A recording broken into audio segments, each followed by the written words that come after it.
I was recently inspired by the Slanesh roster in my patron practice session against the Emperor to take a Dark Elf build that's sort of Slanesh-like, right? Basically, we've got, like, the caster on the chariot, right? Like, I think the, whatever it's called, the Herald, that's the Lord level, whatever, demonette, right? That can, I think they can take a chariot, I want to say.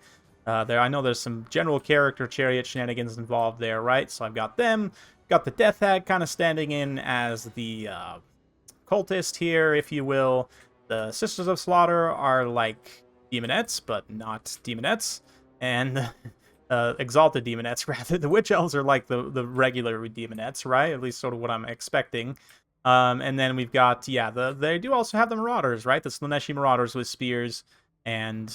I hesitate to call them swords, but giant spike hand things.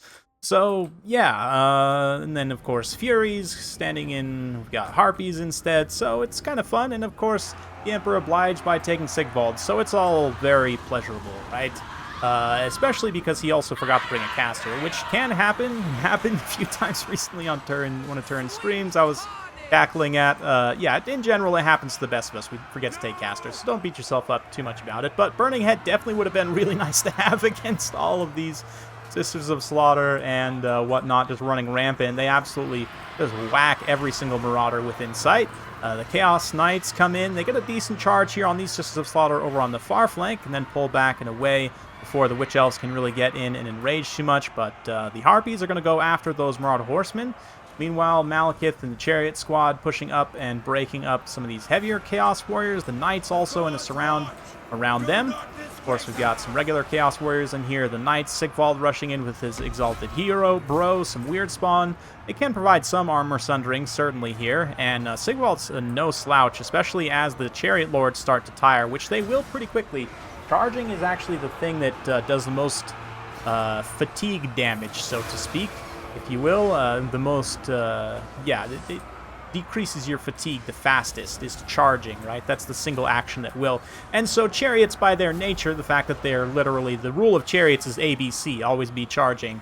They're going to tire out probably the fastest of any unit type, I would say, most likely. Like, maybe Shock Cavalry are up there with them, but even more so than Shock Cavalry. Like, these guys are already winded, whereas, I mean, I guess some of these Chaos Warriors are too, so maybe it doesn't make actually that much of a difference, but fun fact, charging does, in fact, use the most vigor. Shooting units can also tend to use it up pretty quickly as well if their fire rate is pretty fast, but that's a whole other discussion. Anyway, the two Chariot Lords just keeping on the move, trying to stay away from that Exalted Hero and from Sigvald as we try and clean up the rest. Like Weird Spawn here, just drowning in cheap elven bodies.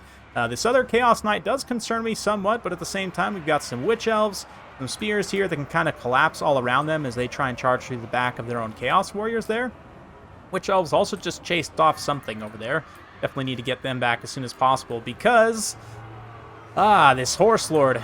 Again, similar to the video I casted the other day, the heavy cavalry countering the Chariot Lord is very appropriate here, I feel, historically.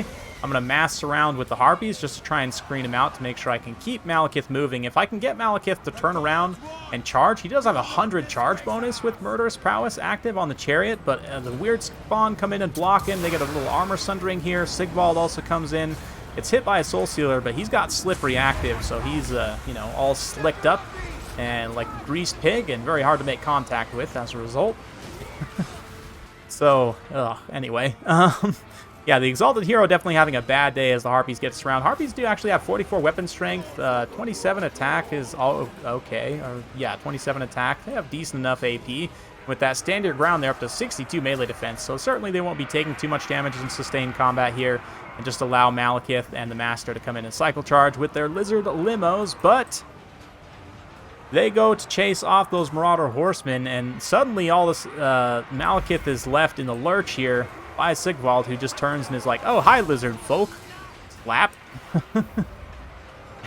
So that's not going to be good. I'm going to need to just cycle charge aggressively with Sigvald in the late game with these two. I really can't leave them in sustained combat at all, but also I need to try and come in and clean up these Weird Spawn, turn things around and manage to, at least in the local area, kind of get rid of all of my infantry support, right? So really I should pull back like these Sisters of Slaughter. I've still got some Witch Elves, some healthy Spears over here that can come back in the fight. They're chasing off those Chaos Knights currently. But the Master does get a little bit surrounded here by a couple of the spawn models. And for whatever reason, maybe I'm lapsing in micro also. He's not going to be able to get pulled out there. I'm going to try one more charge on Sigvald, which again, this is definitely a mistake in hindsight. I really should go back and just get with all these infantry support units and not fight solo like this. This is a pretty, I'm not going to call it a rookie mistake, but it's a mistake that even seasoned players like myself can make from time to time. I mean, I do have these Harpies to come in and locally support, so it's not like I'm completely hung out to dry, but in this time that it took for the Harpies to even come in and respond, you know, Malekith took a bunch of burst damage from the Knights, from Sigvald, and from the Weird Spawn. You know, his armor was sundered for a good portion of that as well, and of course, Sigvald being having perfect vigor, I should say, being immune to fatigue damage, will continue to fight perfectly healthy into the late game, right, at full strength. But here, I was figuring, you know, Malekith has good enough stats, surely that he'll beat the Exalted Hero, but no, the Exalted Hero actually just kills Malekith in 1v1. So, yeah, definitely a promotion for that guy, but then he's immediately going to route to some Witch Elves. So, how much will it end up mattering? The balance of power is pretty heavily in my favor, but those of you who have fought against Sigvald know what happens next. If the player who's playing Warriors of Chaos chooses to continue to play the battle out, which they probably should if they want to win, to be honest, obviously, Sigvald can do this, which is to just not die, just completely refuse to die. And the perfect vigor, the slippery, the fact that you can layer slippery after stand your ground, or use them both at the same time if you really have to, but really layering one after the other is enough. Keep a high uptime of like 70 to 80 melee defense, right? Even with the Madness of Cain there momentarily, while the Witch Elves are in contact with him, debuffing his melee defense, their anti-infantry damage still is not enough. He's just taking so little damage. He's literally able to, over the next, whatever, 5 to 8 minutes, tank out the rest of my entire army. So there you go.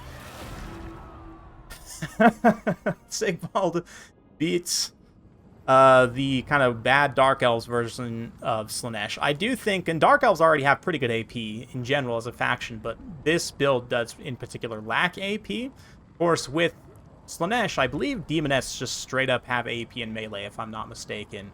If I remember right from some of the footage they showed off from before.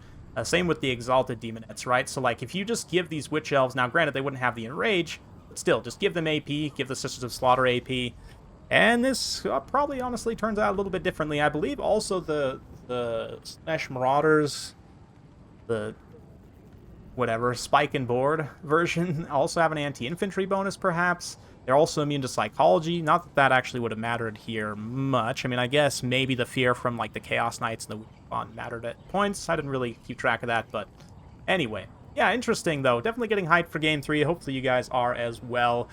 It is fast approaching, so if you want to be up to date on any content releases, be sure to subscribe, hit that bell notification, so when those releases come, you will get notified and be able to get them right away. I don't know. Thanks again. See you next time.